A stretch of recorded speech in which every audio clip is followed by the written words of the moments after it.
Hello everyone and welcome to Star Trek Online's episode, The Coliseum, Part 2.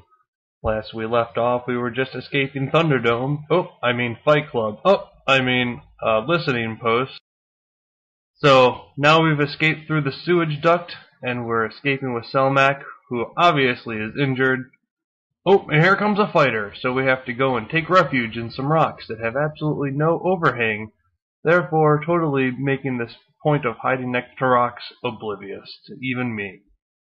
So after it passes by, directly over us, so it couldn't see us anyways, we end up running to this other rock, where Selmak says, "Oh, I don't feel good." So we have to go get an anesthetic, disinfectant, and something else for his aches and pains. So you have to get these three different types of plants, which they show you pretty much by having them all on this, one of each of them all on this mound. And we scan each one of them, and we kind of get an idea. So now we have to go get 1 seed pod sample, 2 branch bark samples, and 3 herbaceous plant samples. So the herbaceous plant samples are close, which is, always good luck for us, because we're Starfleet officers, and whenever someone goes sick or ill, we immediately have to get some sort of plant remedy that just so happens to be only mere kilometers from our location. So we run around and we gather up all these samples and so we can bring them back. But the best part about this farming mini game is that you have to go from one end of the desert all the way over to the other. It doesn't matter which side you start on. It's still going to be an equal journey both ways. So we're going to trek against the harsh wares of the desert, the sand brushing up against my scales, and we gather some bark, which is on top of a mountain in a desert. So we skip on down the mountain, and we have to return and give our fallen ill comrade some antiseptics. Some antiseptic. So, I feel so much better, I can stand. So now we're going to head out to the canyon entrance. So, basically the plan here is to go through this path that apparently Selmak knows about. And we're just basically escorting him for some odd reason. Oh, wait, here comes the reason. Because they're our worst foe and enemy, the Salots. Remember these? I believe they were the second test subjects. Or no, they were the third test subjects. These are the Pokemon! Anyways, so we dispatched those, and I realized, they never mentioned the fact that our weapons were probably no longer disabled because we're not under that scattery beam or dissipation field, whatever. So I pull an Indiana Jones and I just switch to a gun and start shooting this thing down. It actually gets up to me, but I pistol whip it to death. Selmak has to go and fight this third one, which, again, dispatch with a pistol whip. And because I like to look cool, I travel with a bat lift, just to make Selmak feel better. It's like, oh, you don't have a gun? Oh, that's too bad. Here, I'll just carry my blade, make you feel better. But now the weather obviously isn't going to hold, because he can tell from living inside a prison with no windows or doors for all these years. So now all of a sudden he knows that a storm's a brewing. So as an engineer, we have to go and do one. So now as a science, I thought that you had to go to this tree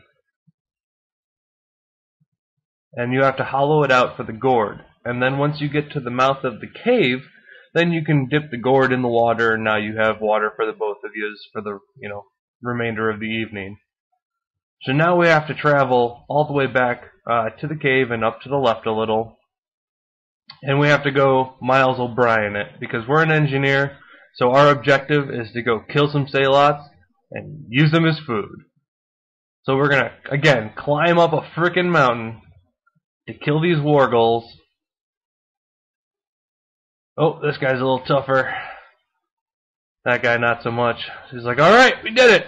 Now, skin them. And we look awkwardly at each other while he's holding the bat lift and I'm holding a gun. And I wonder why he's telling me to skin them. I guess he just wanted to watch me squirm or test my ability to do anything. So now we're hiding out in the cave. We've got our water, we've got our wargle meat, and we're ready just to play camp out in this cave. So when the sun rises, we'll have to go through this cave passage, which he apparently already scattered on for. And it just took hours off of our journey. It saved us so much time and energy. It was so convenient that he just knew that this passage was here. And so convenient that, oh, it's his wrecked ship that we've come to find. So we're going to go down to the wreck of the ship, which is conveniently placed right outside the opening to a conveniently placed passage in a conveniently placed cave along a conveniently placed canyon out of a conveniently easy escape. Well, I guess it really wasn't that easy, but in all things, he is a Starfleet officer, so this is a dull day for him. This is only like a 10-page log. Normal person would be like a 50-page epic. But so now we're going to go salvage some pieces from his downed ship to make a transmitting beacon so we can send it out and get rescued. So we're going to take pieces from the navigation beacon and the targeting array and whatnot, and we're going to MacGyver together some sort of crude device that will get us saved. Makeshift, go! It's good to be an engineer. So now, our only objective is to wait outside for rescue. So we'll just go stand outside. Ah, it's a great day. Sun is... Oh my god, that's a fighter. Oh, this can't be good. Oh, that can't be... Oh my. Oh Jesus. Did you think you could run from me? There is no place where I cannot find you.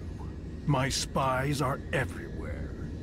Prisoner 1478, take your place. You did your job admirably. It is good to know at least one Reman understands. So the whole time he was a traitor. That's what you learn in the computer, is that that prisoner is Selmac is working for them. Reman's refuge in the Dera system has been destroyed. Dozens of subjects have been tested in my arena. When the Iconians return, they will find I have done all they have asked, and more. But you will not be there on that dreaded day. This tiresome game ends now. You could have been such a fascinating test subject. Again, with the pan around the environment. No. I love these shots. This time I think a more direct approach is best. Ready? Ah, this is the end. Aim. Face death with pride. Oh. No! All my rage! So we escape just in time before our untimely demise. So, apologize for Slamic's action. We're gonna not listen to OPSEC right now, because I end up cutting him off anyways, but best thing to get here is the Riemann prototype covariant shield array. It makes your ship look cool. It's not that special. I believe it's the equivalent to a covariant array cap times 2, I want to say. So it's not that great. But it makes your ship look green and shiny and dark. You should report to your superiors. The combat engines are also a good one to have if you don't have great engines, or if you don't have like the board kit. But that about sums up this mission, everyone. Thanks for watching. Join us next time for episode 5. Don't forget to like or subscribe to the video below.